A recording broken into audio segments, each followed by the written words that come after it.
Hi, everyone. This is Laurel with Laurel Buys Houses. Thanks for joining us on the Facebook Live. I know some of you were expecting to see Natasha, but no, we have Russ here from RS Home Health and Hospice. So, Russ Stringfellow, welcome. Thank you for Thank stepping you. in. And it's a really important topic, so I'm glad we could talk. Pleasure being with you today. Thank you. Great. So, what is home health? What is it that you do? So home health is a service that's provided to patients. For example, if they were to discharge from a hospital or a skilled nursing facility, we're basically an extension of continuing that care for the patient when they go home. We all know that patients heal much better when they're in the home environment around their family. Home health can include things such as skilled nursing, where a nurse comes out, physical therapy, occupational therapy, speech therapy, social workers, and home health aides to actually assist that patient to transition back to home. They could be having instances where they may be weak or things along those lines. And that's where the different, what we call disciplines, can actually interact with the patient and actually bring them back to either a prior level of function or to a level of function where they can actually live at home. So Okay. that's what it's about. So what is the goal of home health?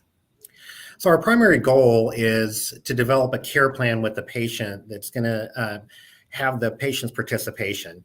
In addition to that, we're also focused on keeping that patient from readmitting to the hospital or going into the ER visits. So what our team will focus on is it could be as simple as medication management. It could be as simple as catching a problem before it becomes a real problem where the patient has to go back to the hospital. Our goal is also to leave that patient in a much better place. Our typical time frame with that patient is up to 60 days. It can go longer if needed with a primary care physician's order, but our goal is to leave them in a much better place so where they have not only the care that's provided by our skilled team, but also education on their disease process, if it's a chronic illness, or if it's something related to a fall, maybe it was an ortho surgery or something along those lines. We can actually show them different ways where transfers may be much safer or where they may not fall. But in addition to not only hospitals and skilled nursing facilities, we also get direct referrals from physicians. And this is important if patients identify issues in the home. Maybe they had a couple falls or something along those lines, or they're feeling weaker or something along their line.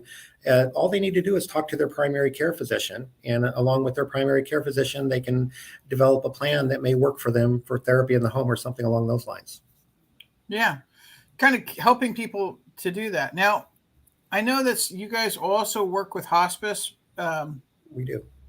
So how does that transition? How do you know about that transition from home health to like this is now a hospice situation? Well, it's going to be a lot of talk with our skilled team and the family and the patient. When we start to see a decline in the patient, those conversations can start to happen. Keep in mind that home health is a curative type treatment, whereas hospice is a comfort type treatment toward end of life. If one of our clinicians, one of our nurses or therapists notices a decline, they'll start to open that conversation with the family and also the patient to see what their response will be and kind of explain what hospice is in that transitional process. It is always nice to transfer a patient and keep the same team in place because the patient's already comfortable with that team. That is what we try to do. But it's really important that the patient understands fully what hospice is, and they may not be ready for that. If they're still seeking that curative treatments or anything along those lines, then they would not be a candidate for hospice. And I would imagine their physician will be part of the conversation as well. They have to be. And typically that may start in the home and then a visit by the physician, either by video or in person, to actually talk about what hospice is from the physician's point of view, because typically primary care physicians do not follow patients typically on hospice. It goes to a hospice physician. Right, because it's a different kind of care. It is. And there are some physicians out there that like to follow their patients all the way through the whole process, but typically it's a different physician. So that conversation definitely needs to happen with the primary care doctor involved. Cool. And just so people kind of realize, you do have like social workers. You guys can bring other disciplines in besides just your own company, right? You can bring other Yeah, we can bring help other in, right? professionals in. Absolutely. So with hospice related, there's chaplains that are involved. If the family wants a chaplain, you had mentioned social workers. The goal of the team on the hospice side is to provide every resource that is available to that family and that patient to make sure that we are in a position where we're providing comfort, not only to the patient, but also to the family. And that includes the grieving process after a patient passes away, where the hospice has to provide that additional chaplain services or social work services to help that family heal. And that's really important. Yeah. And that's kind of when we talk about the difference between home health and hospice is it's not just, let's do physical therapy and stuff, but let's make sure this person is comfortable. You're managing pain in a different way, all that kind of thing. And a lot of people believe that hospice is just like for the last month or two of life. Is that true? No, not at all. Patients that come on hospice, typically you have to have a terminal diagnosis that is where a physician will certify that terminal diagnosis is 6 months or less to live.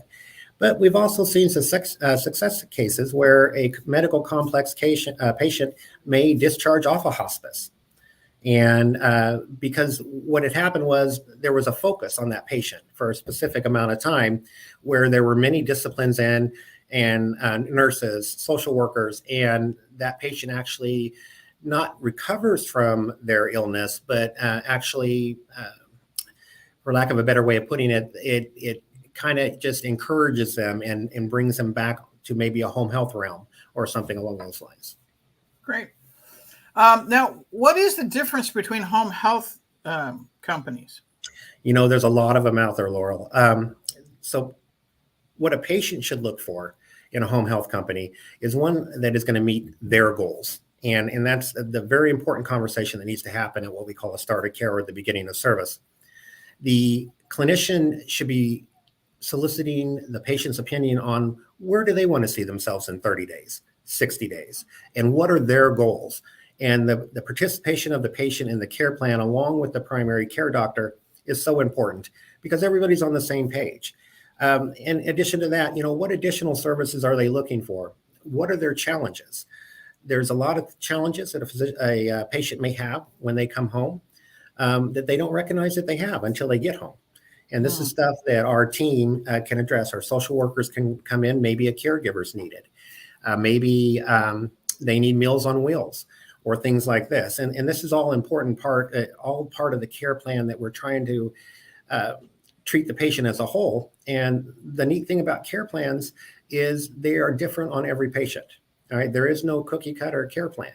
So we want to make sure that the home healths are adapting those care plans specific to the patient and having that participation, because that participation in the care plan helps with compliance later on, where the patient's willing to participate and willing to receive that care. The other important thing about home health is if you have clinicians that are coming into the home that are not providing education, then they're really doing you a disservice. A lot of times patients will come on service with a new diagnosis and they're scared and they have no idea what that diagnosis means. That's where the home health can come in. The nursing can provide that education to them. And then for chronically ill patients, they have a chronic illness, that additional education could make the difference between a hospitalization or an ER visit. So those are all important things that the home health should be doing. And basically listening to the patient, and the patient has to be comfortable with their team and they have to trust their team. If they're not comfortable or don't trust that team, then there's a lot of things that can come up where it really begins to be a disservice to that patient. I understand completely. How is this paid for? So it's paid by all insurances actually pay for it. If a patient has Medicare, for example, it's billed under Part A or Part B if the patient doesn't have that. Other insurances will also pay for the services. There are some PPO plans out there that actually have a copay for some services. But the goal for the patient is to find that company that is in network in their insurance so that their copays are as minimal as possible on there. Great. So, obviously, if anyone is interested in finding out more about home health care, needs this service or hospice, Russ, we're going to have them call Natasha just because she's sick. And she's the one who talks to people. You're the boss, but she's the one who's good at talking to people. So you should call Natasha at 916-208-4171 or email her at the email address is right there. I'm not going to read it all out for you, but thanks so much for stepping in and educating us on home health and what people should be looking for. We really appreciate your time. Thank you, Laurel, so much for having me. Great. And thank you guys for tuning in. Please feel free to give us a call if you have any questions about how we can be of service to you as well. Again, we wrote a book called Your Next Move, which is about this issue of assisted living versus home health care versus independent living as well. All different kinds of living after you get to where it's tough for you to be at home. But this kind of service is one way for you to be able to stay in your home and get the kind of care that you need, especially right after a hospitalization. So thanks again, Russ. Thank you.